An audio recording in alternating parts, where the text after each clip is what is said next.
Lambaikan tangan kita mengatakan bahwa kita udah siap untuk memuji dan menyembah Tuhan. Amin. Haleluya. Mari kita masuk dalam doa. Haleluya. Terima kasih Tuhan. Bapa, kami bersyukur pagi hari ini buat kebaikan-Mu, buat kasih setia-Mu. Kau Allah yang dahsyat, Allah yang luar biasa dalam kehidupan kami. Biar Bapa Roh Kudus-Mu memimpin ibadah kami pagi ini dari awal sampai akhir. Kami yang haus dan lapar akan kebenaran firman, maka dikenyangkan. Kami yang terbeban berat akan dilegakan Bapa. Dan biar kami semua saat ini Bapa akan mengalami-Mu secara luar biasa. Puji nama-Mu Tuhan. Terima kasih Bapa, dalam nama Yesus kami siap untuk memuji mempermuliakan nama-Mu. Saya undang kita semua bangkit berdiri. Haleluya.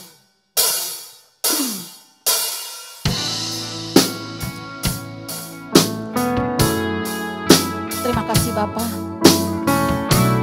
Terima kasih Tuhan. Walau yang setia dan sungguh luar biasa Tuhan. Kasih-Mu dalam kehidupan kami. Dan sebab itu Tuhan, kami angkat hati kami untuk memuji dan menyembah. Katakan sungguh besar setia-Mu. Sungguh besar setia-Mu. Nyata di sepanjang hidupku. Darah-Mu telah layakkan kehidupanku. Tiada kata, tiada kata yang bisa lukiskan indahnya Kau Tuhan. Bagi-Mu segala pujian dan kemuliaan. Kami tinggikan Engkau, ku tinggikan Engkau Tuhan, melebihi segalanya. Lebih dalam ku menyembah,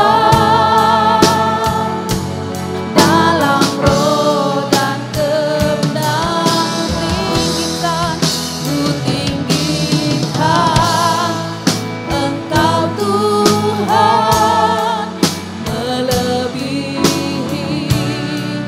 segalanya. Lebih dalam ku menyembah, dalam roh dan kebenaran selamanya. Terima kasih Bapa, terima kasih Yesus. Haleluya. Terima kasih Tuhan bagi firman-Mu yang indah. Sungguh besar setia-Mu. Haleluya. Nyata di sepanjang hidupku. Darah-Mu telah layakkan kehidupanku. Tiada kata, tiada kata yang bisa lukiskan indahnya, lukiskan indahnya Kau Tuhan. Bagi-Mu segala pujian dan kemuliaan. Kami tinggikan Engkau Tuhan, ku tinggikan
lebih dalam ku menyembah,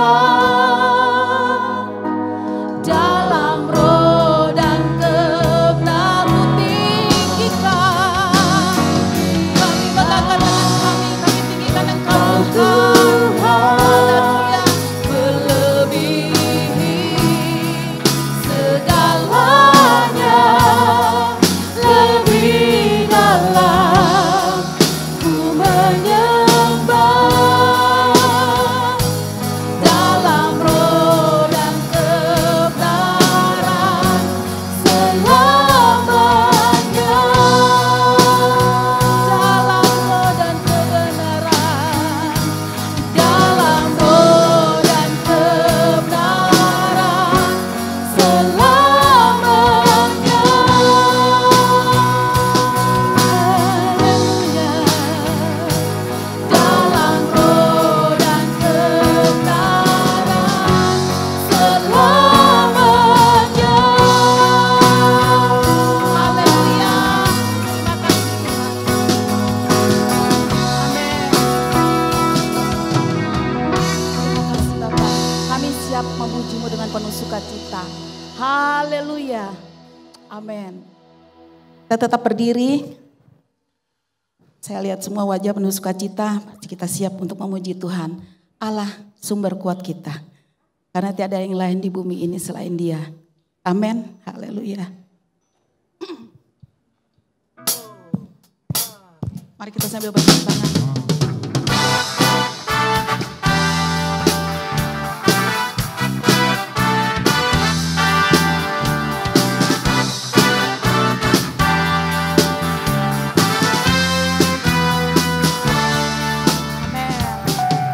Hanya Kau milikku di surga,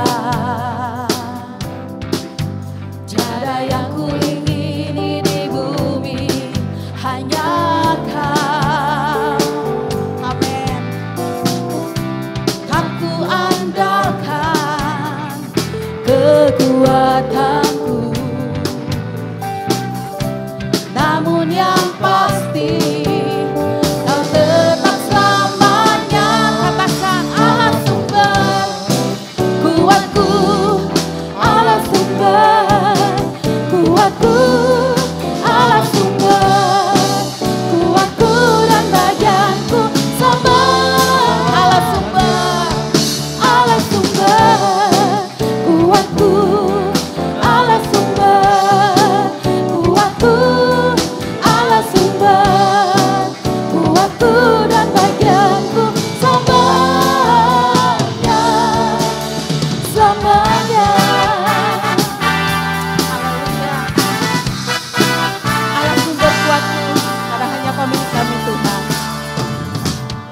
Hanya Kau milikku di surga, tiada yang kami ingini, tiada yang ku ingini di bumi, hanya Kau. Oh, oh, oh. Aku andalkan kekuatanku. Haleluya. Namun yang pasti Kau tetap selamanya.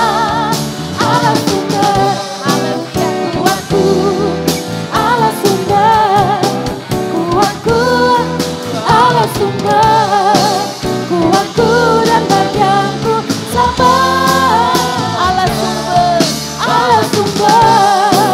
kuatku, Allah sumber kuatku, Allah sumber kuatku dan bagianku selamanya.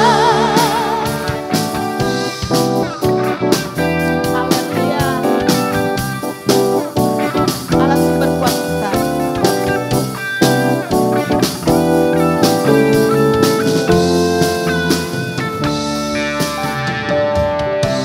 Aku andalkan kekuatanku, namun yang pasti Kau tetap selamanya. Allah sumber, amin, kuatku, Allah sumber kuatku,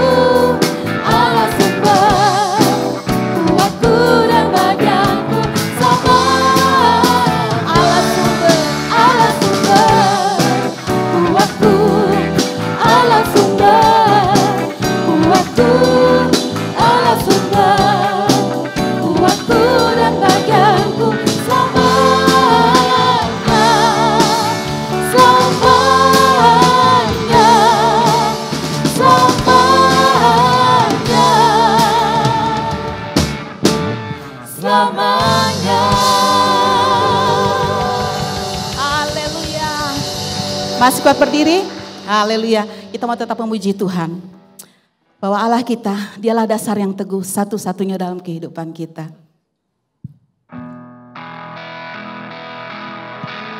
Amin.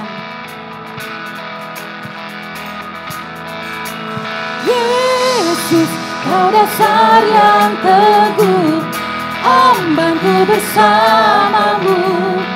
Yesus, Kau dasar yang teguh, ku percaya akan firman-Mu, ku percaya akan firman-Mu. Haleluya. Yesus, dasar kita yang teguh. Yesus, Kau dasar yang teguh, amanku bersamamu. Yesus, Kau dasar yang teguh, ku percaya akan firman-Mu, ku percaya akan firman-Mu. Sungguh ku percaya masa depanku dalam rancangan-Mu. Ku percaya, ku percaya. Yesus, Kau dasar yang teguh, amanku bersamamu. Yesus, Kau dasar yang teguh, ku percaya akan firman-Mu, ku percaya akan firman-Mu. Firman-Mu setia, ajaib kuasa-Mu, Allah pelepasku. Ku percaya, ku percaya. Yesus, Kau dasar yang teguh, amanku bersamamu.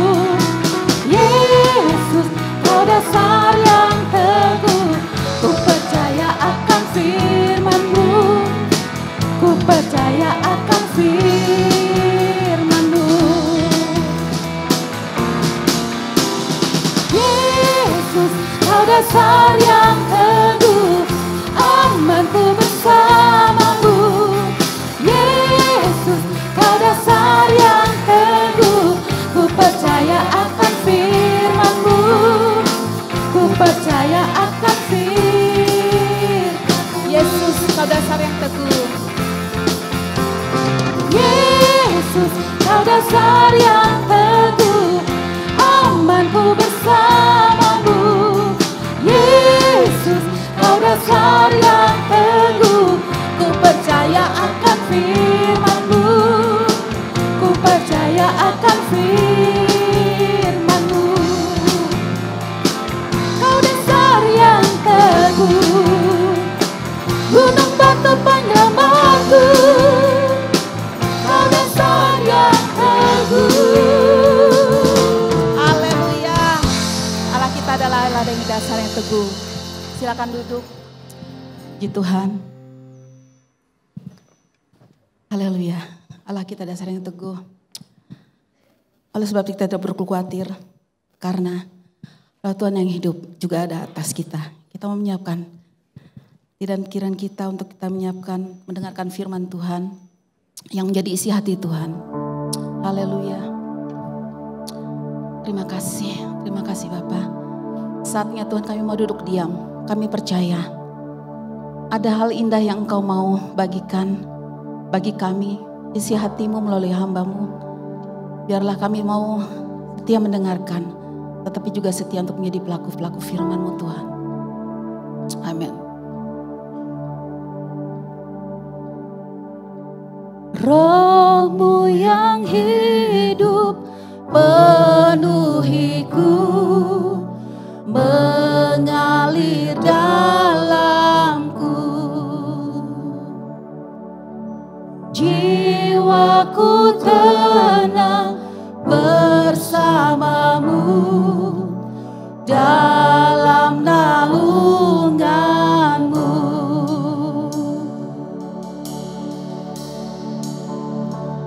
Ku buka hati jamahan-Mu berserah penuh di hadirat-Mu. Kau ambil alih seluruh hidupku, di altar-Mu menyembah-Mu.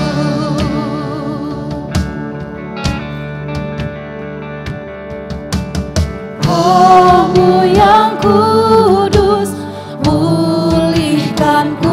Engkaulah damai kami, Engkaulah damaiku. Kami hidup oleh anugerah-Mu. Ku hidup oleh anugerah-Mu yang menyertai-Ku, yang menyertai-Ku, yang menyertai-Ku. Kami buka hati kami, Tuhan. Ku buka hati untuk jamahan-Mu berserah penuh di hadirat-Mu. Kau ambil alih seluruh hidupku, di altar-Mu menyembah-Mu. Ku buka hati untuk jamahan-Mu berserah penuh di hadirat-Mu. Kau ambil alih seluruh hidupku, di altar-Mu menyembah-Mu.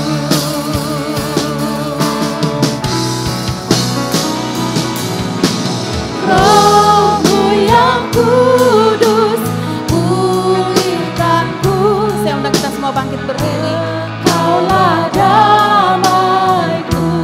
Ku hidup oleh anugerah-Mu, Tuhan.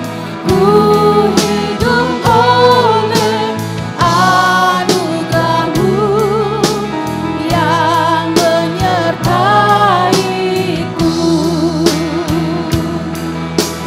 Kami buka hati kami, buka hati untuk jamahan-Mu berserah penuh di hadirat-Mu.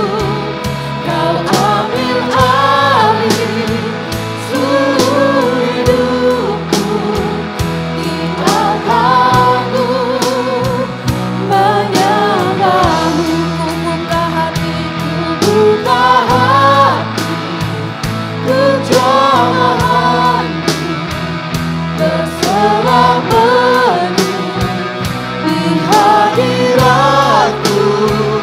Kau ambil alih seluruh hidupku, di altar-Mu menyembah. Di altar-Mu, di altar-Mu.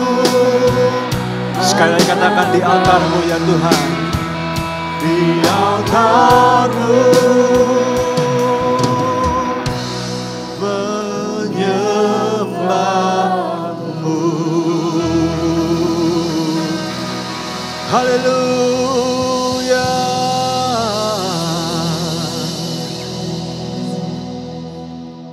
Kami tahu Tuhan, Engkau menganugerahkan kepada kami satu kehidupan yang baru di dalam Engkau. Engkau memberikan kepada kami kesempatan yang baru untuk kami menjalani hidup yang baru dalam Engkau Tuhan. Hidup kami bukan lagi milik kami lagi, tapi milik Engkau ya Tuhan. Terima kasih untuk Roh-Mu yang kudus yang Kau curahkan buat kami. Untuk kami bisa Tuhan terus menerus diingatkan, terus menerus diarahkan, dituntun untuk menjalani kehidupan seperti yang Kau kehendaki. Dan sampai pagi hari ini Tuhan Engkau menuntun kami, Engkau membawa kami ke rumah-Mu Tuhan untuk kami bisa memuji menyembah-Mu bersama-sama. Tuhan kami boleh bersyukur dan sebentar kami merenungkan sebagian kebenaran firman-Mu. Kau urapi hamba-Mu, urapi setiap dari kami Tuhan. Supaya kami boleh Tuhan, setiap jemaat-Mu boleh punya sikap hati seorang murid yang siap untuk mendengarkan, siap untuk memahami Dan yang lebih penting dan kuasa Roh Kudus melakukannya dalam kehidupan kami. Kami siap untuk menerima firman-Mu di dalam nama Tuhan Yesus. Sama-sama kita katakan, amin. Amin. Silakan duduk Bapak Ibu Saudara. Sambil kasih lihat kanan kiri, kasih senyum yang terbaik. Katakan senang ketemu kamu hari ini. Mau salaman juga boleh, haleluya, puji Tuhan. Shalom. Shalom. Apa kabar semuanya? Puji Tuhan, hari ini hari yang luar biasa. Amin Bapak Ibu Saudara. Puji Tuhan. Bagi yang belum mengenal saya, kenalkan nama saya Himawan. Senang sekali saya bisa melayani di ibadah GBI Jelambar Timur pada pagi hari ini. Dan terima kasih untuk Pak Jaya, Ibu Popi, juga Pak Johannes dan Bu Siska dan para pemimpin di tempat ini yang selalu dengan murah hati memberikan kesempatan untuk saya bisa melayani di gereja yang luar biasa ini. Dari gereja masih di sana sampai gereja pindah ke sini, senang sekali bisa melihat bagaimana Tuhan bekerja melalui gereja ini. Yang setuju katakan amin. Dan pagi hari ini saya mau sharing apa yang Tuhan taruh. Saya nggak tahu kapan terjadinya tiba-tiba ada beginian. Puji Tuhan, haleluya. Dan saya beri judul saling menajamkan dalam pernikahan. Katakan sama-sama saling menajamkan. Katakan sama-sama saling menajamkan dalam pernikahan. Bapak Ibu Saudara, dalam kehidupan kita nggak mungkin hidup sendirian. Artinya kita selalu berada di tengah-tengah komunitas. Kalau Bapak Ibu Saudara bisa hadir di gereja Tuhan di tempat ini pagi hari ini menandakan bahwa Bapak Ibu Saudara tidak tinggal di gunung sendirian. Bapak Ibu dalam sebuah komunitas, Bapak Ibu dalam sebuah keluarga. Setiap dari kita tidak diciptakan untuk hidup sendirian. Pasti kita punya keluarga, pasti kita punya teman, kita punya komunitas. Yang setuju katakan amin. Nah, berbicara soal pernikahan, bicara soal keluarga. Saya cek dulu, berapa banyak tempat ini yang sudah menikah, tolong lambaikan tangannya. Ayo di rumah Tuhan, gak boleh bohong. Oke. Yang tinggi. Oke, puji Tuhan 60%, 70% luar biasa. Nah, beragam sekali jawaban yang diberikan ketika orang ditanya, kenapa kamu menikah? Ketika ada pasangan suami istri mau menikah, ada seorang pemuda dan seorang pemudi mendaftarkan diri untuk ikut kelas bimbingan pranikah, pasti mereka ditanya, kenapa kamu pengen nikah? Jawabannya macam-macam. Tapi yang paling sering nomor satu adalah mau bahagia. Di sini ada yang mau menikah dari awal memang pengen menderita? Halo, ada? Katanya memang dalam kehidupan seseorang pasti punya 3 cincin atau 3 rings. Yang pertama adalah engagement ring, cincin pertunangan. Yang kedua adalah wedding ring, cincin pernikahan. Yang ketiga adalah suffering. Ada penderitaan katanya. Nah, tapi yang berikutnya lagi ada yang jawaban yang ya melanjutkan fase kehidupan kan. Jadi anak, remaja, pemuda, kuliah, ya kan, sekolah, kuliah, kerja, nikah, gitu kan. Jadi rasanya kalau nggak ngikutin alurnya itu kayaknya nggak afdol, gitu. Sudah ada patronnya, tinggal diikutin. Ada lagi yang nikah karena pengen punya keturunan, ya kan. Apalagi misalnya ini anak laki-laki satu-satunya, penerus margahayu, gitu kan. Wah, perlu banget untuk nikah supaya punya keturunan. Ada yang nikah ujung-ujungnya ternyata punya maksud tersembunyi. Apa maksud tersembunyinya? Mau lepas dari orang tua. Ya kan? Begitu udah nikah langsung nyanyi lagunya, sekarang saya sudah bebas gitu. Karena merasa terkungkung dari orang tua, merasa sudah bisa lepas dari orang tua. Senangnya nggak karuan, bisa semau-maunya. Tapi ada juga yang menikah karena ingin nutupin aib. Ini nggak sedikit. Apalagi hari-hari ini saya pernah sampaikan di tempat ini, pernikahan modern itu bukan cuma harus DP gedung, DP gaun. Kadang-kadang bayinya juga di DP juga. Gitu ya, karena keterusan, kebablasan. Ada lagi juga yang menikah untuk status. Tidak sedikit pasangan suami istri yang ada orang-orang tertentu yang menikah menutupi. Dia punya satu preference, satu ketertarikan pada sesama jenis, bukan lawan jenis. Tapi untuk menutupi itu, dia pura-puranya dia nikah. Tapi kemudian chat-chatan sama sesama jenisnya. Seperti yang kemarin kebongkar tuh, selebgram di mana ya? Di mana selebgramnya? Madiun, Malang, mana gitu. Gitu ya. Ternyata nikah baru seminggu ketahuan suaminya. Jeruk makan jeruk katanya. Gitu ya. Chat mesranya luar biasa. Lebih mesra sama teman laki-lakinya daripada sama istrinya sendiri. Ada lagi juga yang menikah karena Pak dikejar deadline. Oh maksudnya apa Pak? Ya, saya sudah 35 Pak. Habis kalau nggak nikah sekarang kapan lagi? Dikejar umur, dikejar deadline. Bentar lagi expired Pak. Loh apa maksudnya expired? Emangnya obat, emangnya makanan gitu ya. Tapi nggak sedikit juga yang menikah ya udah gitu. Ya kan waktu dulu masih memilih-milih ya kan. Begitu sudah 30-an belum nikah siapa aja deh gitu. Obral. Sale gitu ya. Tapi sebenarnya apa sih tujuan menikah? Saya mengutip dari sebuah buku yang luar biasa ditulis oleh Gary Thomas berkata begini. Pernikahan pada dasarnya memiliki tujuan yang sama. Untuk bertumbuh. Katakan sama-sama untuk bertumbuh. Katakan sama-sama untuk bertumbuh. Gimana caranya supaya bertumbuh? Dalam saling melayani, dalam ketaatan, karakter, pengenalan, dan kasih kepada Tuhan. Jadi ternyata tujuan nikah bukan buat bahagia Bapak Ibu Saudara. Kabar buruk buat yang pengen nikah mau bahagia. Ternyata tujuan pernikahan bukan untuk bahagia. Tapi untuk pertumbuhan. Katakan sama-sama, saya menikah.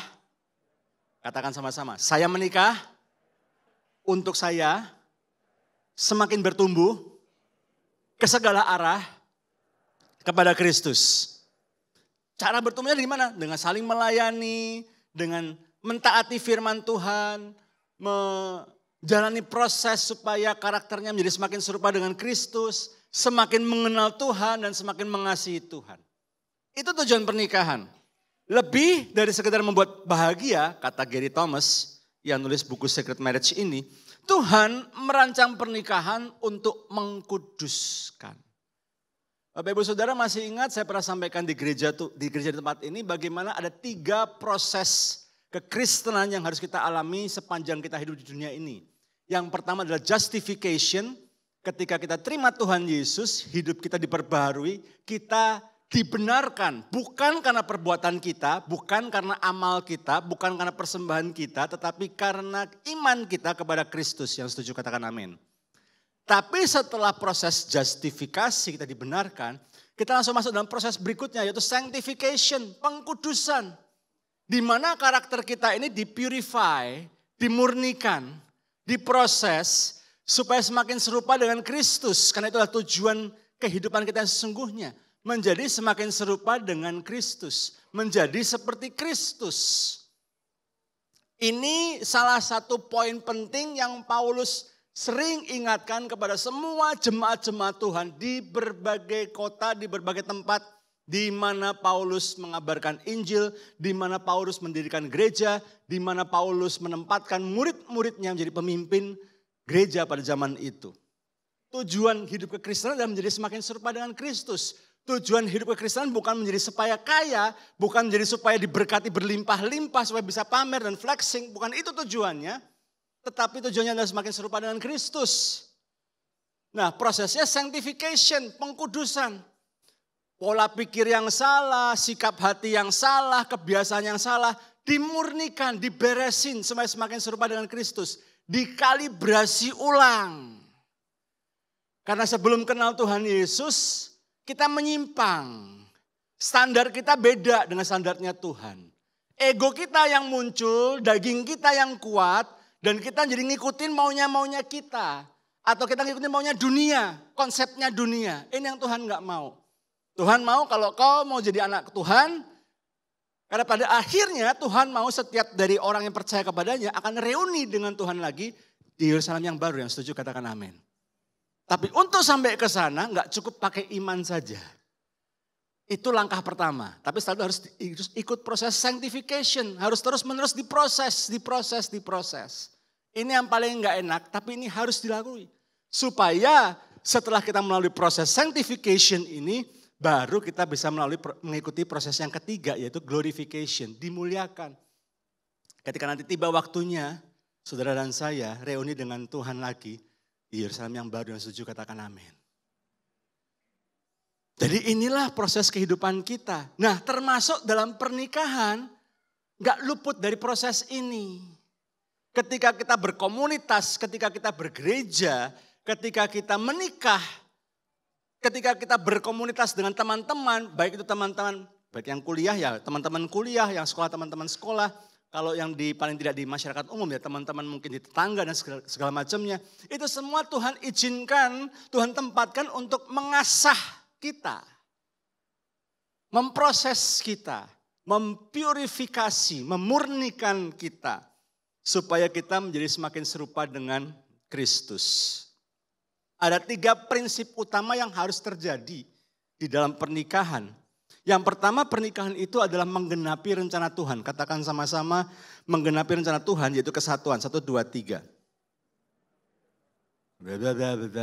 Sudah pada makan pagi semua kan ya? Tanya aja nih. Kalau belum tunggu sebentar. Nanti selesai ibadah bisa beli di bawah ya. Yuk ulangi kata-kata saya. Pernikahan adalah untuk menggenapi rencana Tuhan yaitu kesatuan. Mereka bukan lagi 2 melainkan 1. Inilah pernikahan Kristen, ciri khas pernikahan Kristen dibandingkan dengan pernikahan yang lain. 2 pribadi menjadi 1. Gampang? Enggak. Susah? Perlu anugerah, perlu pertolongan Roh Kudus, perlu kekuatan daripada Roh Kudus. 2 menjadi 1. 2 pribadi yang begitu berbeda menjadi 1. Yang kedua pernikahan itu untuk menghasilkan keturunan ilahi. 1, 2, 3. Pernikahan untuk menghasilkan generasi keturunan ilahi. 1, 2, 3. Pernikahan untuk menghasilkan generasi keturunan ilahi. Jadi bukan cuma sekedar meneruskan marga. Bukan cuma sekedar punya anak. Tapi punya keturunan ilahi. Yaitu generasi yang mencerminkan karakter-karakter daripada Tuhan sendiri. Lalu yang ketiga pernikahan adalah kesatuan yang menghasilkan perlindungan dan kebahagiaan. 1, 2, 3. Ulangi. 1, 2, 3. Pernikahan adalah kesatuan yang menghasilkan perlindungan dan jadi kebahagiaan itu adalah hasil. Hasil dari apa? Hasil ketika 2 pribadi menjadi 1. Hasil ketika 2 pribadi ini dalam proses menjadi 1 ini. Mereka kemudian menghasilkan keturunan ilahi. Dan kesatuan ini itu menghasilkan proteksi, mengakibatkan adanya proteksi perlindungan, eksklusivitas. Karena itu pernikahan Kristen mau sampai kapanpun tetap monogamis. 1 orang pria untuk 1 orang wanita. Enggak ada ban serep, enggak ada ban cadangan.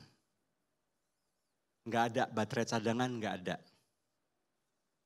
Halo? Pak, bukan baterai cadangan Pak, power bank boleh enggak Pak? Enggak boleh. Ya, powerbanknya nggak boleh. Karena sekarang punya istilah baru Pak. Oh bukan Pak, bukan baterai cadangan Pak, powerbank aja. Sesekali aja, di-charge pakai powerbank. Aneh-aneh kan orang zaman sekarang kan. Cari pembenaran aja. Yang resmi cuma 1 Pak. Tapi yang lain tuh powerbank aja. Pas lagi bosen, pas lagi ini ya buat teman-teman itu aja, seneng-seneng aja nonton film. Sekedar buat makan gitu aja. Ya buat itulah Pak powerbank. Biar tambah semangat gitu. Nggak bisa. Jadi pernikahan Kristen itu adalah pernikahan yang melindungi 2 pribadi yang dipersatukan dalam pernikahan yang kudus. Pernikahan Kristen itu diciptakan dari kesatuan ini menghasilkan adanya satu proteksi. Nggak boleh ada yang lain. Karena ketika kita mulai melibatkan ada orang lain, kita belajar dari kasusnya Ishak, kita belajar dari apa yang terjadi dengan Daud, kita belajar dari kesalahan Salomo. Bagaimana ketika ada pasangan-pasangan yang lain yang masuk dalam pernikahan, berantakan langsung. Setuju Bapak Ibu? Setuju Bapak Ibu? Ya. Jadi eksklusif, cuman 1. Ulangi kata-kata saya, pernikahan Kristen.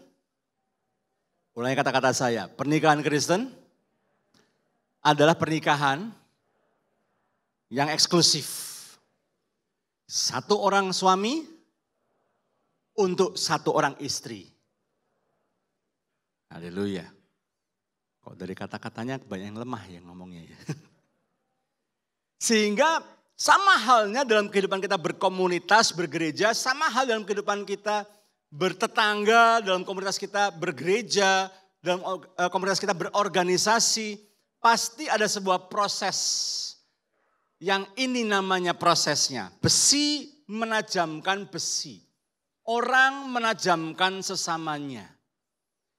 Bahasa Indonesia masa kini menerjemahkan dengan baik sekali. Sebagaimana baja mengasah baja, begitu pula manusia belajar dari sesamanya. Jadi tujuannya mengasah ini bukan untuk melukai Bapak Ibu. Tujuan mengasah ini untuk saling belajar. Supaya kita menjadi semakin efektif. Ibu-ibu yang biasa di dapur, pernah gitu beli pisau yang mulai dari beli sampai pensiun pisaunya nggak pernah diasah. Ada? Di sini pernah punya kayak gitu? Sampai titik tertentu pisau yang setajam apapun tetap perlu proses yang namanya diasah. Ini harus. Kalau pisau ini nggak pernah diasah, lama-kelamaan mau dia terbuat dari baja yang paling hebat sekalipun. Misalnya Marvel itu benar. Ada logam namanya vibranium. Terus dibikin pisau. Bukan berarti pisau ini nggak perlu diasah loh. Sampai titik tertentu harus diasah. Supaya ketajamannya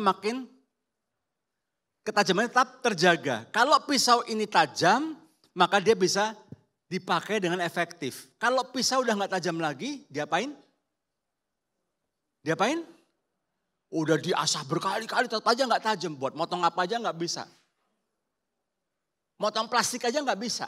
Bayangin daging udah nggak bisa, motong daging nggak bisa, motong ayam yang udah direbus, di presto berjam-jam aja nggak bisa. Buat plastik aja nggak bisa. Yang paling lunak aja nggak bisa, buang. Nah, demikian juga dalam kehidupan kita sehari-hari Bapak Ibu Saudara. Pernikahan itu adalah dua pribadi. Ini saya terima kasih Pak Yohanes dan juga Bu Siska yang telah menyiapkan alat peraga. Saya lupa minta satu lagi tisu buat jaga-jaga. Gitu ya. Ini apa Bapak Ibu? Apa ini Bapak Ibu? Apa ini Bapak Ibu? Pintar. Ini telur. Telur itu ada dua hal di dalam telur ini. Saya buka ya, permisi ya.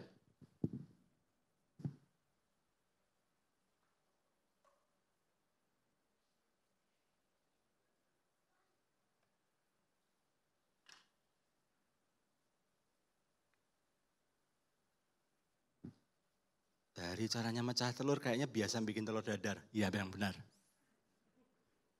Ada dua bidang telur ini. Yang pertama adalah kuning telur. Yang kedua apa? Pintar. Putih telur. Bapak Ibu saya tanya ya. Kayak gini aja bisa bermanfaat enggak? Bisa Pak langsung diminum. Iya buat yang seneng. Kasih garam dikit minum gitu ya. Katanya untuk stamina dan vitalitas. Tapi biasanya kuning dan putih telur ini supaya bisa menyatu, saya lupa minta apakah ada sedotan atau ada sendok, garpu, nggak ada. Oke nggak apa-apa. Biasanya nggak apa-apa. Saya yang salah. Saya kurang lengkap mintanya. Biasanya telur ini supaya bisa menjadi telur dadar yang enak, omelet yang enak, buat campuran nasi goreng, buat campuran kue tiaw Bangka gitu ya. Atau kue tiaw acai gitu ya, digrogol gitu ya. Wah itu di Hao Xin Jinping itu. Gitu ya. Atau kue tiaw akang gitu ya. Itu pasti diaduk. Ketika dia diaduk, maka kuning dan putih ini akan berbaur. Tapi prosesnya nggak bisa diginiin doang. Dia harus ada satu benda yang namanya pengaduk.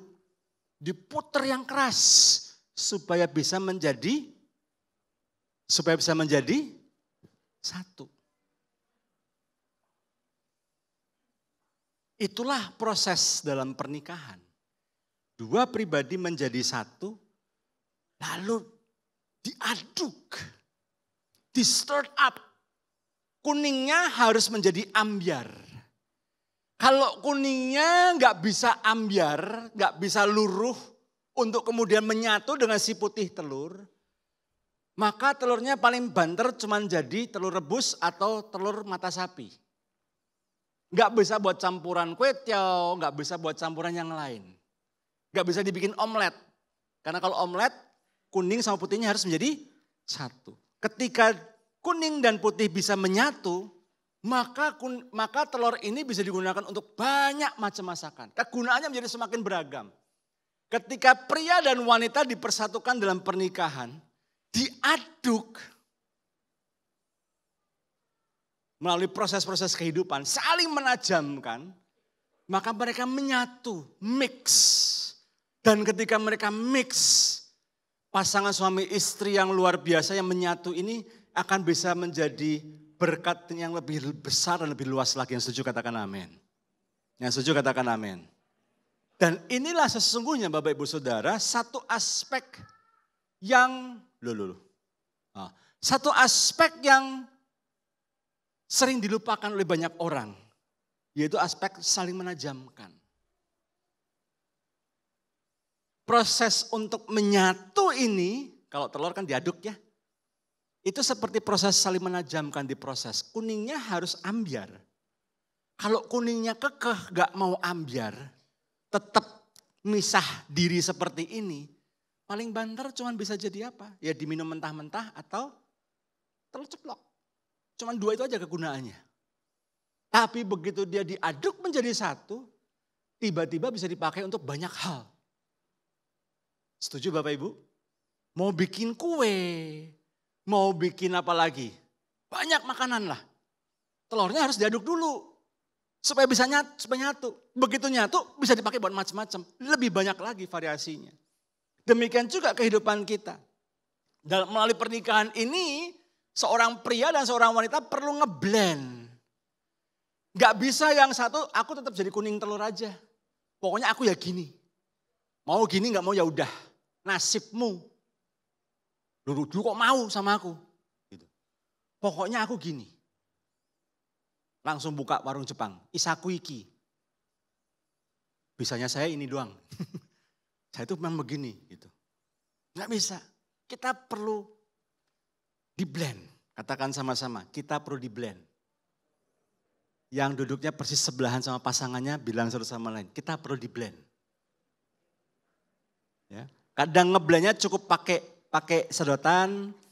Ngeblendnya cukup pakai sumpit.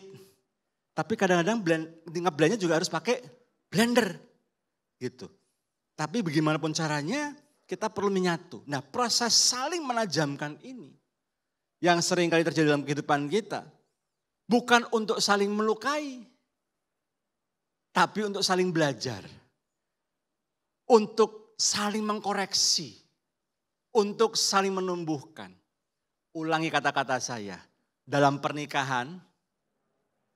Jangan lemes-lemes dong. Ya. Kalau bicara soal belum sarapan kita sama. Gitu ya. Ayo. Dalam pernikahan. Kita saling menajamkan. Bukan untuk saling melukai. Tapi untuk saling belajar. Saling mengkoreksi. Supaya kita bertumbuh. Jadi dipertajamnya bukan supaya saling melukai. Wah latihan supaya bisa nusuk omongannya. Enggak gitu. Gitu. Tapi seringkali dalam pernikahan terjadi proses yang pertama malahan. Proses saling menajamkan ini justru menghasilkan karakter yang tajam, ketus. Kalau ngomong singkat padat nyakitkan. Nusuknya pas di spot-spot yang memang kena gitu. Semakin lama pernikahan semakin ngerti soft spot pasangan saya di mana.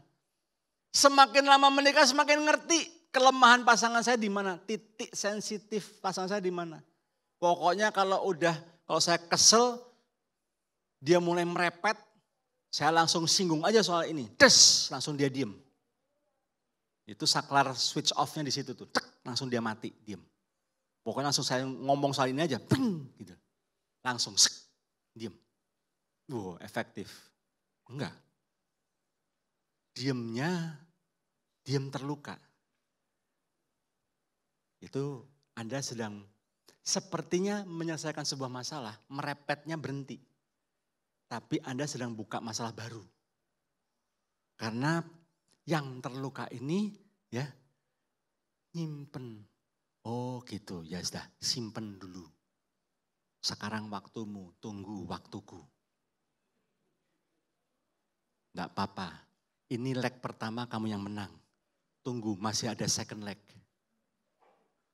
Kalau draw nanti adu penalti, gitu kan?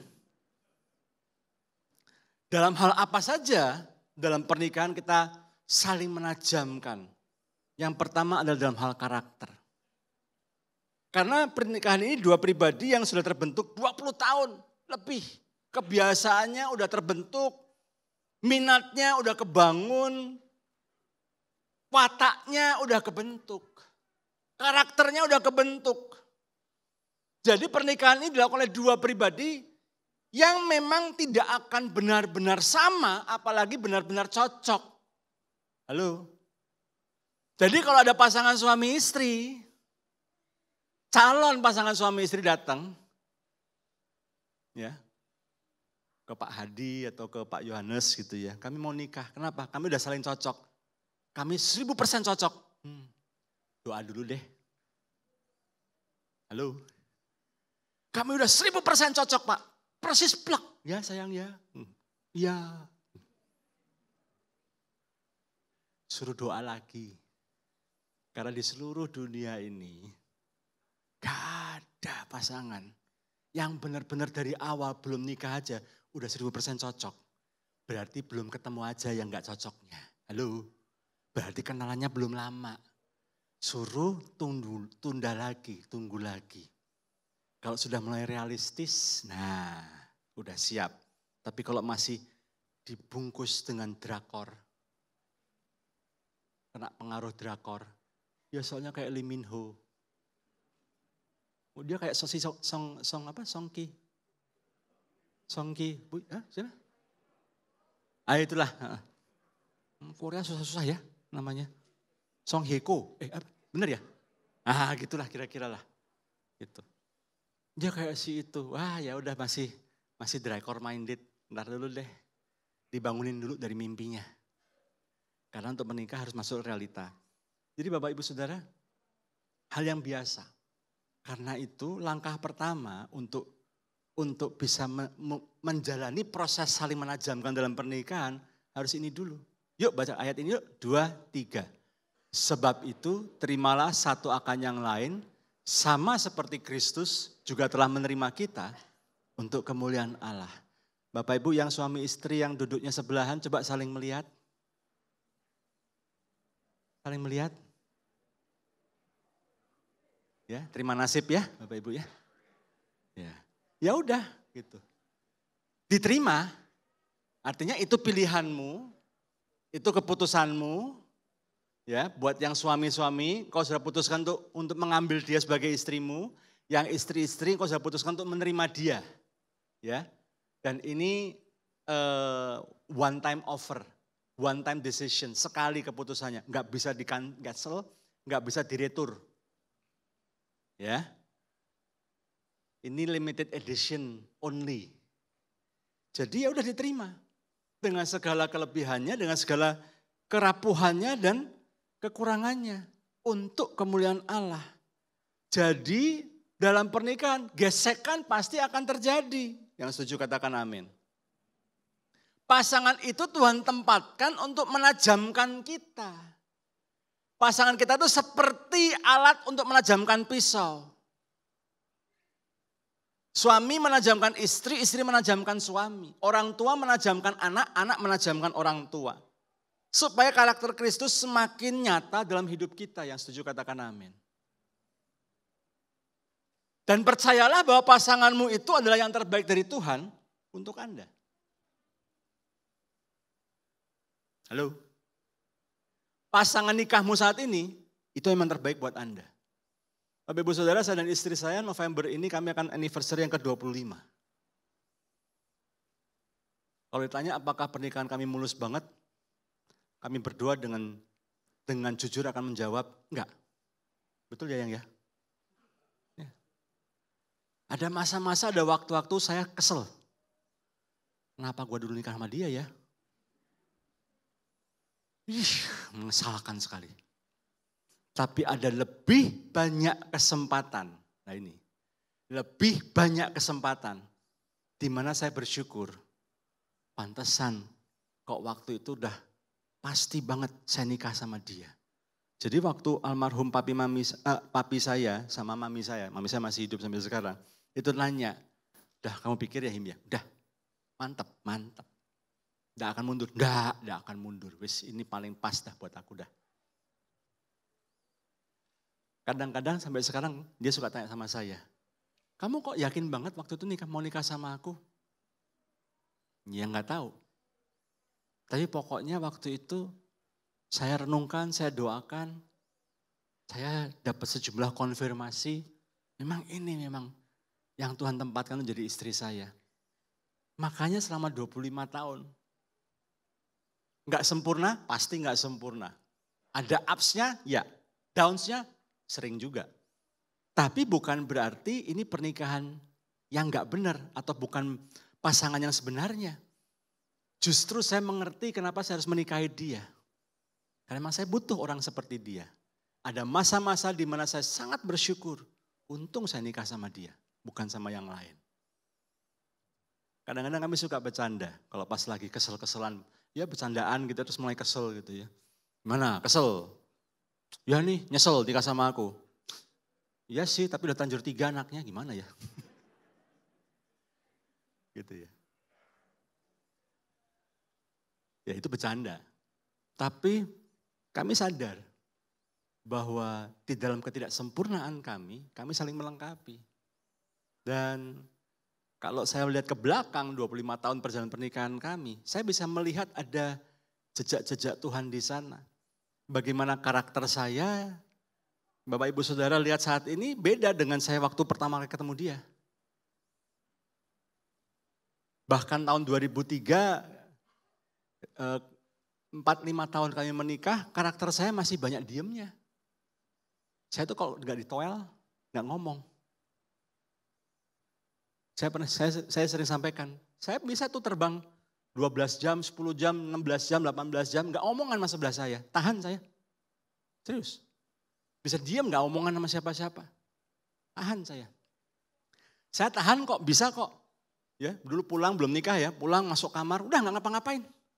Cuman ya paling browsing, paling apa, dengerin radio atau apa, nonton TV gitu ya. Diam aja gak ngomongin sama siapapun. Saya tahan di situ. Tapi setelah saya bergaul dengan dia, saya nggak kebayang bahwa saya akan berdiri di hadapan Bapak Ibu Saudara pagi ini dan bicara, menyampaikan firman Tuhan. Saya mulai bisa untuk nyapa orang dan memulai percakapan yang saya nggak kenal. Minimal gini. Ke Semarang Pak? Lah iyalah karena ini pesan penerbangan ke Semarang memang Pak. Oh iya, ketahuan banget bahasa basinya ya. Tapi poin saya nangkep ya. Saya mulai bisa untuk ngajak ngobrol. Meskipun tidak sehebat istri saya. Saya mulai bisa ada masakan-masakan yang ya kalau dulu sama sekali cabai 0. Kalau sekarang setengah saya masih bisa oke. Itu berkat dimuridkan sama istri saya. Gitu ya. Dia cuma belum berhasil satu, memuridkan saya makan durian. Belum berhasil. Ya. Saya bilang, yang semua ada limitnya ya. Nah durian ini batasnya. Saya nggak bisa itu. Jadi kita saling mempengaruhi satu sama lain. Karakter kita pasti akan diubahkan. Dulu saya seorang yang nggak ngerti bahwa menjalani kehidupan kerohanian ya cuma ke gereja aja. Tapi setelah saya mengenal istri saya, dari dialah saya bergaul, saya memahami yang namanya kuasa doa. Membaca firman, bagaimana bersekutu dalam komunitas. Besi menajamkan besi. Ketika istri saya memberi koreksi untuk karakter-karakter saya yang harus saya ubah. Saya harus terima itu. Karena Nih para suami ya, salah satu kunci sukses, dengarkan kata istrimu.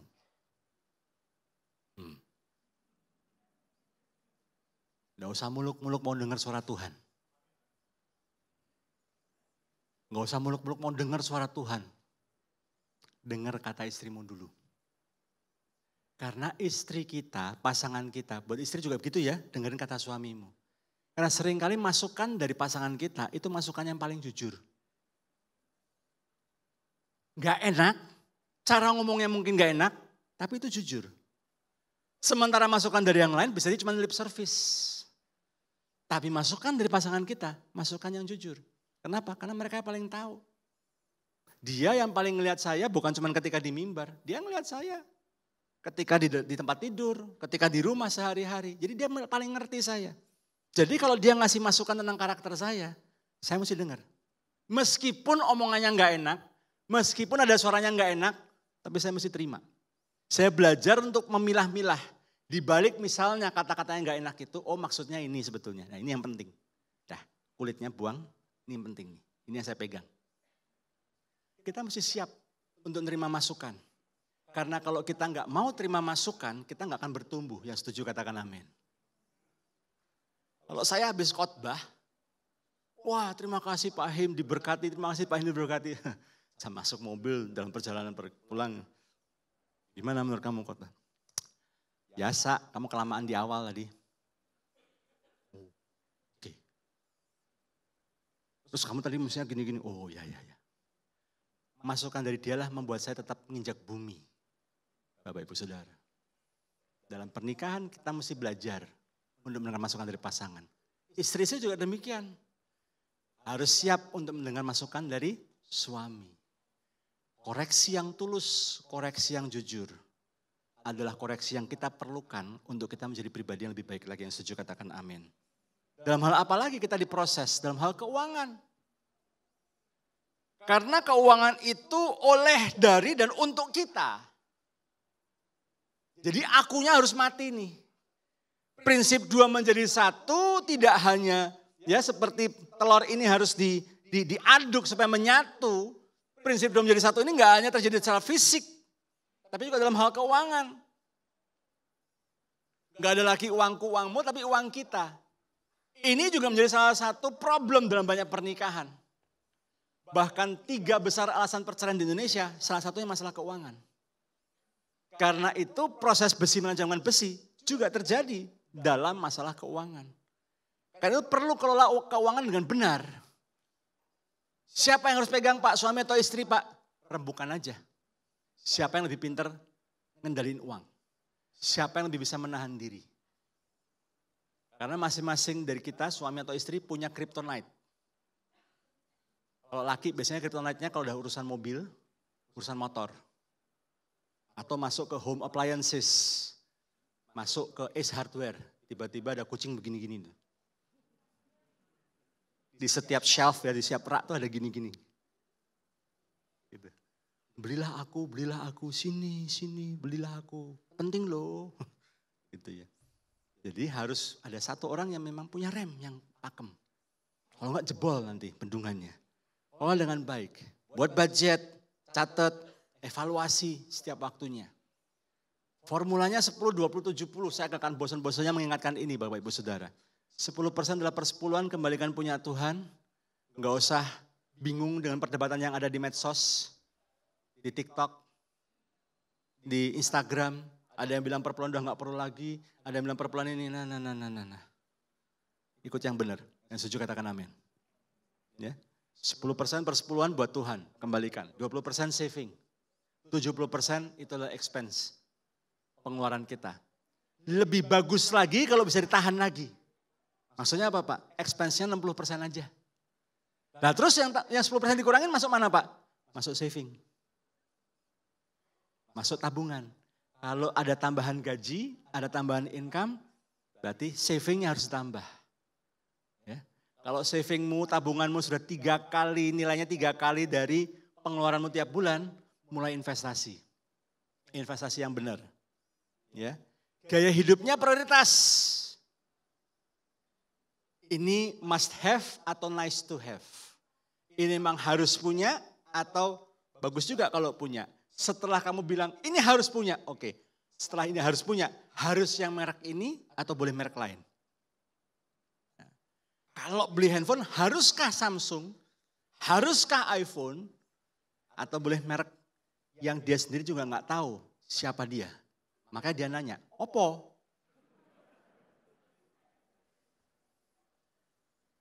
Gitu. Bisa nggak merek yang lain? Merek yang masuk dalam menunya dimsum. Xiaomi. Xiaomi maksudnya. Kayak handphone saya itu Xiaomi itu. Boleh nggak yang itu? Harus nggak iPhone? Harus, nggak harus. Nggak harus. Dipakai buat apa punya handphone iPhone? Ya buat WhatsApp, buat IG-an, buat threads, buat ini. Oh, Xiaomi bisa, Oppo bisa. Ngapain punya handphone canggih-canggih mahal-mahal 20-30 juta cuma dipakai buat selfie. Pakai buat medsosan, buat apa? Nggak maksimal makainya. Itu loh yang bisa dilipat-lipat itu loh. Lipatnya masih 2 kan? Iya belum lipat 4, nggak apa-apa. Ngapain punya dilipat-lipat gitu buat apa? Toh juga akhirnya dilipat 2 juga punya handphone kayak gitu pakai buat apa? Medsosan lagi, nonton YouTube, kirim WA, kirim email. Sama juga fungsinya kan sama yang satu layar doang. Jadi buat apa?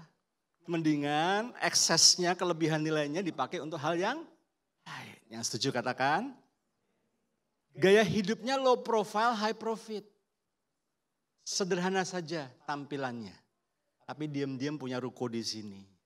Punya tanah di sana. Punya saham di situ. Bukankah lebih baik begitu? Yang setuju katakan amin? Iya. Santai aja.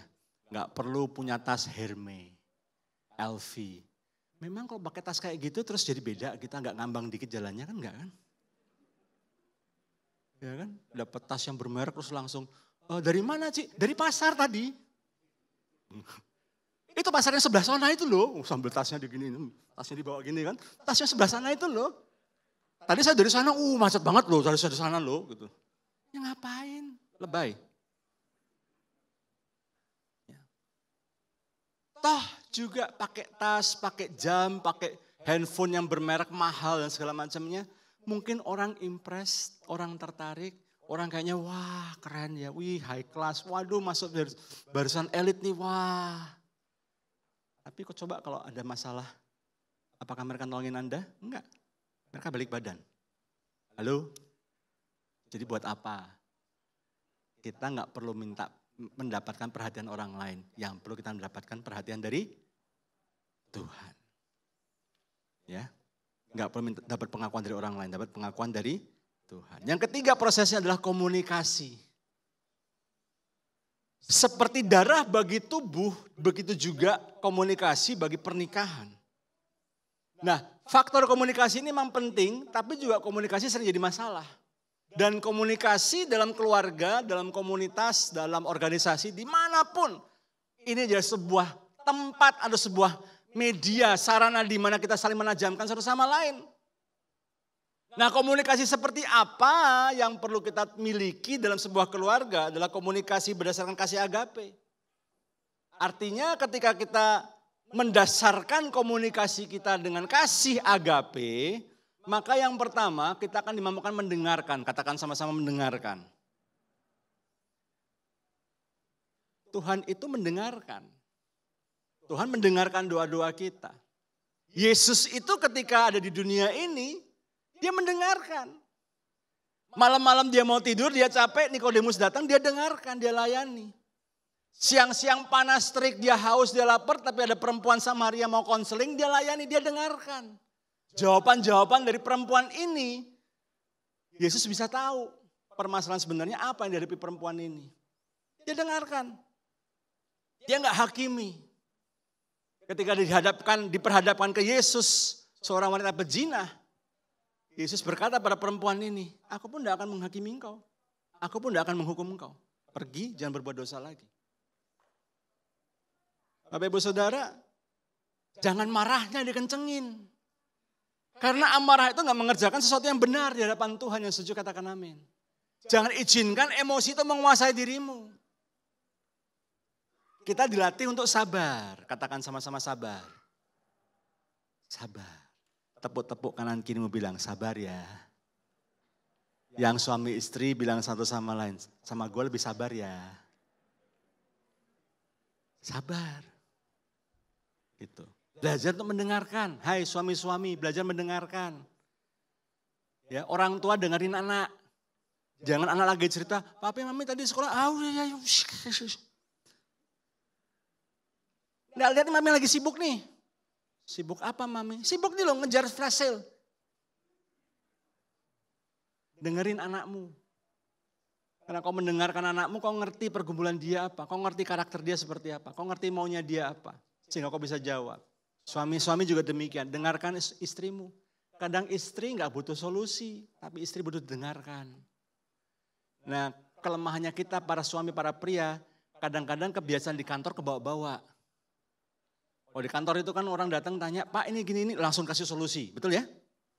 Nah, kebawa-bawa tuh di rumah juga gitu. Istrinya baru ngomong bentar, suamiku tadi gini, ya udah gini aja. Ini udah beres ya, udah. Kadang-kadang istri nggak butuh solusi, istri udah tahu solusinya mesti ngapain. Tapi istri mau didengarkan. Ketika dia melihat suaminya mau berhenti sebentar dari aktivitas suami dan kemudian mendengarkan si istrinya, si istri udah seneng banget. Berarti gue tuh dicintai. Komunikasi yang terbuka. Jangan takut. Komunikasi suami istri yang sehat adalah komunikasi di mana keduanya bisa mengungkapkan apa yang dipikirkan, apa yang dirasakan tanpa rasa takut. Tanpa takut untuk dimarahin, tanpa takut untuk dipukul misalnya. Komunikasi yang terbuka. Belajar untuk jujur. Kalau jujurnya dengan dasarnya kasih, kata-katamu tidak akan menyakitkan. Kalau jujurnya, kalau terbukanya dasarnya kasih, maka akan ada damai sejahtera. Yang setuju katakan amin. Dan gunakan perkataan yang membangun. Perkataan yang gak menyerang, perkataan yang bukan perkataan kotor, bukan perkataan kutukan, bukan perkataan makian. Tapi perkataan mendatangkan damai sejahtera. Perkataan yang membangun nasihatnya. Kalau dasarnya kasih, mau ngasih nasihat dasarnya kasih, gak akan di depan anak-anak. Kalau ingin memberikan masukan yang dasarnya kasih, akan tunggu waktu berdua aja baru ngomong. Enggak di depan umum. Kalau ngasih masukan dasarnya kasih, maka ngomongnya, aku tahu tadi kamu maksudnya baik, tapi akan lebih baik lagi kalau begini ya. Menurut kamu gimana? Istri-istri, titip pesan ya. Semarah-marahnya, sejengkel-jengkelnya sama suamimu, tolong. Hindari penggunaan kata-kata selalu dan gak pernah. Kamu tuh selalu cuekin aku. Oh itu suami bisa marah tuh. Maksud lu apa nih? Kok selalu? Jelek banget gue. Baru 2 hari yang lalu. Saya kasih waktu buat dia. Saya temenin dia ke pasar. Kalau dia selalu ngeluhnya, kamu tuh selalu nyuekin aku. Atau kamu tuh gak pernah ada waktu buat aku. Loh. Sebentar. Baru kita pulang dari liburan nih. Kita ngobrol, kita ngopi, kita ngeteh bareng. Kata-kata selalu dan gak pernah. Itu betul-betul menusuk buat suami. Membuat dia merasa aku tuh kayak bebal banget ya. Kayak gak pernah ngasih waktu. Padahal enggak loh. Ya memang mungkin belum cukup sih Pak. Tapi kan paling enggak usaha saya masa gak dihargain sih. Saya udah berusaha kasih waktu. Yang setuju katakan amin. Bilang kanan kiri bilang. Itu yang Pak Him ceritain bukan jemaat Jelambar Timur. Jemaat Jelambar Timur enggak ada yang kayak gitu. Maksudnya apa? Enggak ada yang ngaku, betul sekali. Yang keempat, yang terakhir.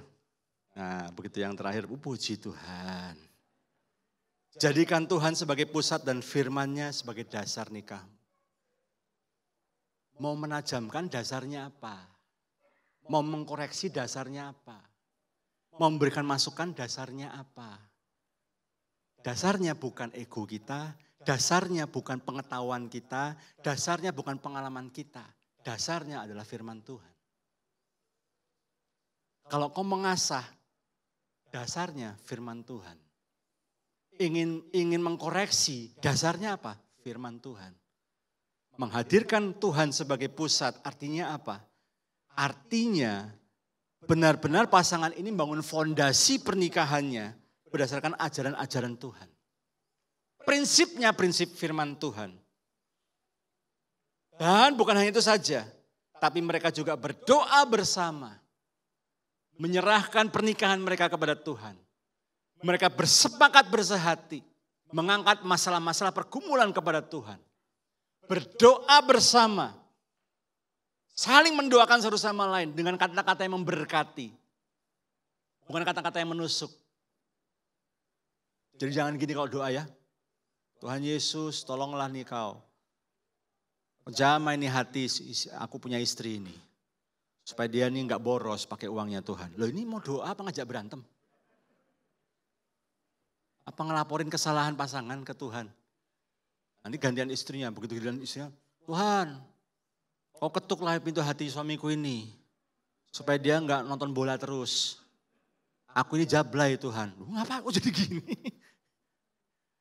Gak perlulah saling melaporkan kesalahan pasangan kepada Tuhan. Tuhan tahu kok. Doa bersama saling memberkati. Katakan sama-sama doa bersama saling memberkati. Perkatakan yang baik. Lalu belajar firman Tuhan, gali firman Tuhan bersama-sama. Ibadah sama-sama seperti hari ini. Dan praktekkan saling memperhatikan. Katakan sama-sama saling memperhatikan. Saling berkorban. Saling memahami. Seperti Kristus dengan gerejanya. Yang setuju katakan amin. Bapak Ibu Saudara, saya enggak tahu Bapak Ibu Saudara apapun pergumulan hari ini. Tapi izinkan pagi hari ini, yuk kita lihat kembali kesimpulan dari khotbah saya hari ini. Pernikahan adalah perjalanan bersama, katakan sama-sama perjalanan bersama. Menuju pertumbuhan rohani. Karena ini perjalanan bersama, maka suami istri perlu saling mendorong, saling membantu. Dalam mengembangkan hubungan mereka dengan Allah dan menjalani hidup bersama dengan Allah sebagai pusatnya dan firman-Nya sebagai pondasinya. Pernikahan Kristen itu bukan dasarnya adalah ego. Sentralnya adalah ambisi pribadi, bukan itu. Pernikahan Kristen itu sentralnya adalah Allah. Firman-Nya sebagai fondasi. Kalau saat ini yang kau merasakan pernikahanmu lagi bermasalah, cross check, jangan-jangan selama ini yang menjadi sentral bukan Tuhan. Tapi ego saya, ambisi saya, maunya saya, pengennya saya, dagingnya saya yang mengendalikan pernikahan kami. Kalau itu yang terjadi, kembalikan lagi Tuhan sebagai sentralnya. Setuju katakan amin. Dan gunakan firman-Nya. Bukan budaya, bukan kebiasaan, bukan prinsip-prinsip dunia, bukan petuah nasihat orang tua yang tidak sesuai firman. Itu harus disingkirkan. Fondasinya adalah firman Tuhan. Kalau ada nasihat, ada kebiasaan, ada budaya dari orang tua, dari generasi sebelumnya, cross check dengan firman Tuhan. Kalau enggak sesuai, mohon maaf. Enggak sesuai firman Tuhan. Prinsip firman Tuhan ngomongnya begini. Yang setuju katakan amin. Supaya proses saling menajamkan ini bisa bersama-sama dilalui. Dan karakter kita jadi semakin serupa dengan Kristus. Mari kita berdoa. Bapa Surgawi, hamba telah menyampaikan apa yang Tuhan taruh untuk disampaikan. Berdoa dalam nama Tuhan Yesus, jemaat GPI Jelambar Timur. Tuhan kau tolong kalau ada pasangan suami istri yang masih bergesekan, yang masih saling melukai, Tuhan, biarlah kasih-Mu kau alirkan bagi mereka untuk memulihkan hati yang terluka, melembutkan hati yang keras. Aku berdoa dalam nama Tuhan Yesus.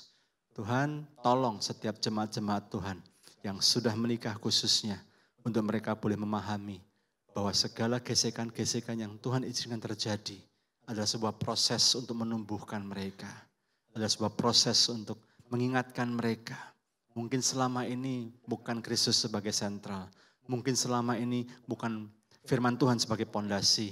Karena itu pagi hari ini biarlah setiap jemaat-jemaat Tuhan yang sudah menikah khususnya mereka boleh belajar untuk mengembalikan Kristus sebagai sentral dan firman-Nya sebagai pondasi. Bagi calon-calon pasangan suami istri, jemaat yang belum menikah, biarlah pagi hari ini mereka boleh belajar bahwa mereka mempersiapkan hidup nikah mereka, tapi kali ini dengan proses yang benar, dengan cara yang benar. Ketika mereka mengerti kebenaran, ketika mereka melakukan kebenaran, maka kebenaran itu akan memulihkan mereka, membebaskan mereka dari masalah-masalah yang tidak perlu. Hamba selesai berkata-kata, Roh yang Kudus terus bekerja, sempurnakan belum sempurna, sampai setiap jemaat mengalami kesempurnaan kasih Tuhan dalam hidup mereka. Kami juga berdoa untuk Ibu Poppy saat ini, dengan segala pergumulannya, Tuhan tolong. Tuhan Engkau adalah Jehovah Rafa, Engkau dokter segala dokter, Engkau memulihkan, menyembuhkan. Tuhan Engkau bekerja melalui setiap proses yang harus dilalui. Engkau memberikan anugerah-Mu, Engkau memberikan kekuatan. Tuhan, kami boleh meminta, tetapi kami juga percaya Tuhan punya kedaulatan penuh. Biarlah kehendak Tuhan yang terjadi dalam kehidupan Bu Poppy, dan kehendak-Mu yang terbaik terjadi dalam kehidupan Bu Poppy. Berikan kekuatan buat Pak Jaya, juga buat Yohanes, dan juga Siska, dan juga semua kerabat yang sedang mendukung mereka saat ini. Kasih-Mu mengalir, kasih-Mu memulihkan, menguatkan. Di dalam nama Yesus, kita ucap syukur. Yang diberkati sama-sama katakan, amin.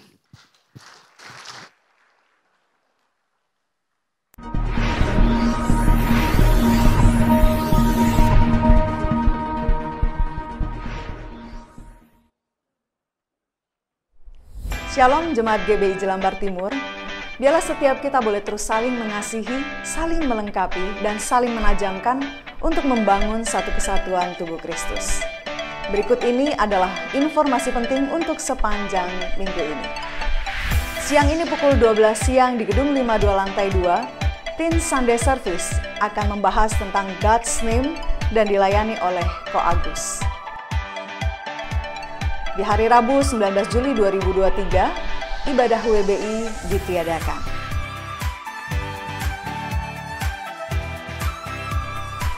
Di hari Kamis, ibadah doa diadakan pada pukul 4:30 sore di Gedung 35.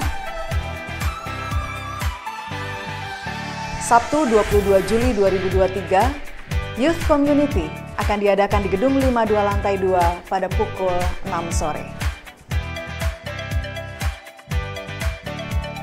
Minggu depan 23 Juli 2023, pukul 8 pagi ibadah raya akan membahas Power of Community dengan pembicara Bapak Beni Patinasaran.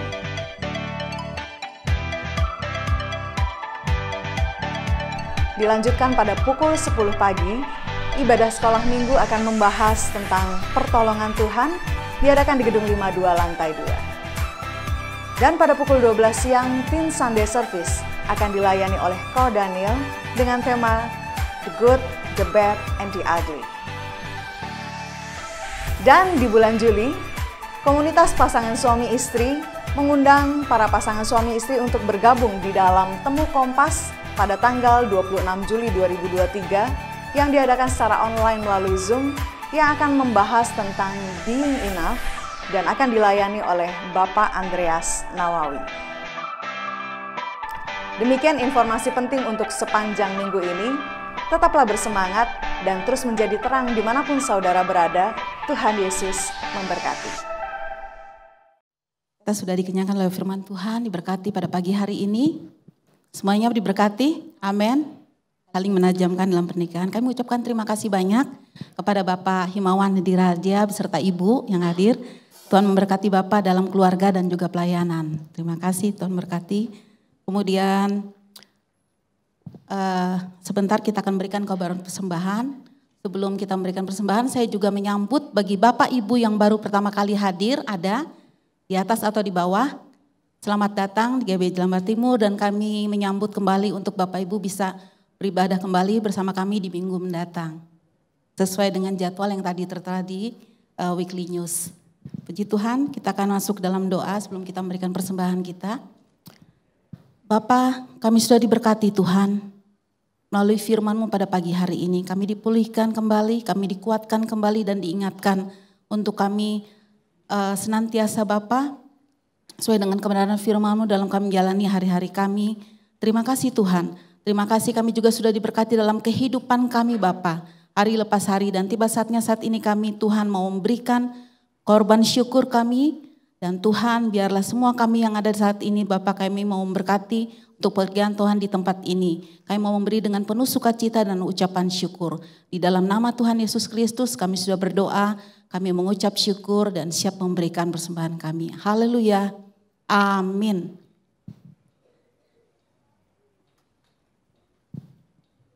Kita memberikan yang terbaik persembahan kita. Amin.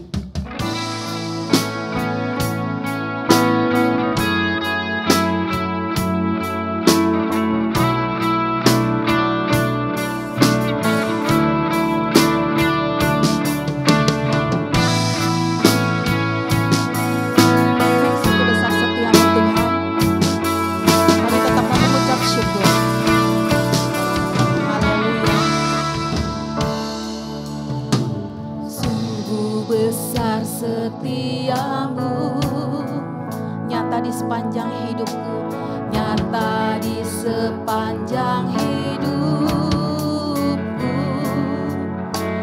Darahmu telah layakkan kehidupanku.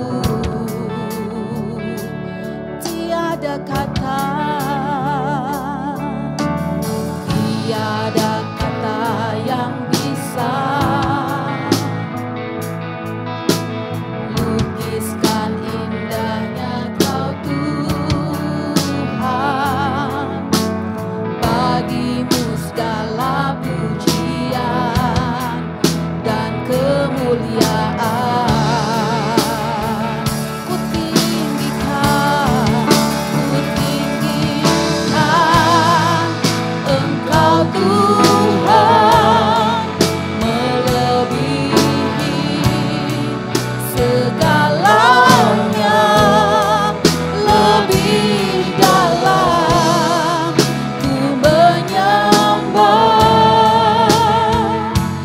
Dalam roh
Bapa surgawi, terima kasih untuk berkat Tuhan.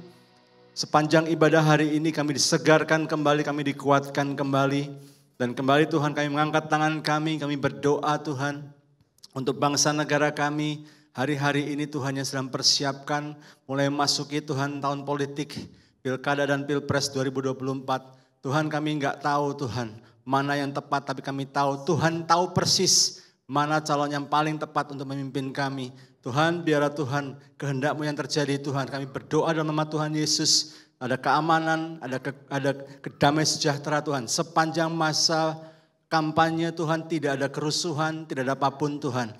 Bahkan Tuhan tidak akan ada lagi Tuhan dikotomi, polarisasi Tuhan. Politik identitas tidak terjadi lagi dalam nama Tuhan Yesus. Dan biarlah Tuhan dan bangsa kami boleh bersatu, dipimpin oleh orang yang takut akan Tuhan, dipimpin oleh orang yang mengerti kehendak Tuhan, dipimpin oleh orang-orang yang bisa mengayomi Tuhan, orang yang bisa mengayomi Tuhan umat-Mu Tuhan.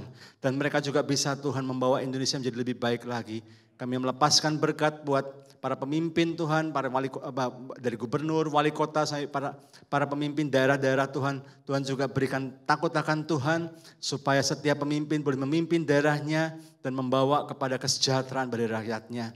Kami juga berdoa dalam nama Tuhan Yesus, melepaskan berkat sekali lagi untuk Ibu Gembala, Ibu Popi. Tuhan berikan kekuatan, Tuhan berikan damai sejahtera senantiasa. Bersama dan keluarganya Tuhan, mereka bersehati, boleh bersepakat, dan mereka boleh bersama-sama Tuhan. Tuhan menjalani proses-proses kehidupan yang mereka sedang jalani hari-hari ini. Dan mata mereka tetap berpaut kepada Tuhan dan percaya kepada Tuhan yang terbaik. Jemaat yang dikasihi Tuhan, kiranya Allah sumber damai sejahtera, Gembala yang agung itu Yesus Kristus memperlengkapi kamu dengan segala yang baik untuk melakukan kehendak-Nya dan mengajarkan kepada kita semua apa yang berikan kepadanya oleh Yesus Kristus. Dan mari jemaat Tuhan, arahkan hatimu kepada Tuhan untuk menerima berkat-Nya. Kiranya Tuhan berkati engkau dan melindungi engkau. Tuhan menyertai engkau dengan wajah-Nya dan memberi engkau kasih karunia, serta memberi engkau damai sejahtera. Dan terimalah berkat yang terbaik pada Allah Bapa, kasih yang sempurna dari Yesus Kristus, dan persekutuan kuasa Roh Kudus menyertai kita semuanya mulai dari hari ini sampai Maranatha, bahkan untuk selama-lamanya. Diberkati sama-sama, katakan amin. Selamat hari Minggu, Tuhan Yesus memberkati.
Selamat siang, selamat hari Minggu, Tuhan memberkati.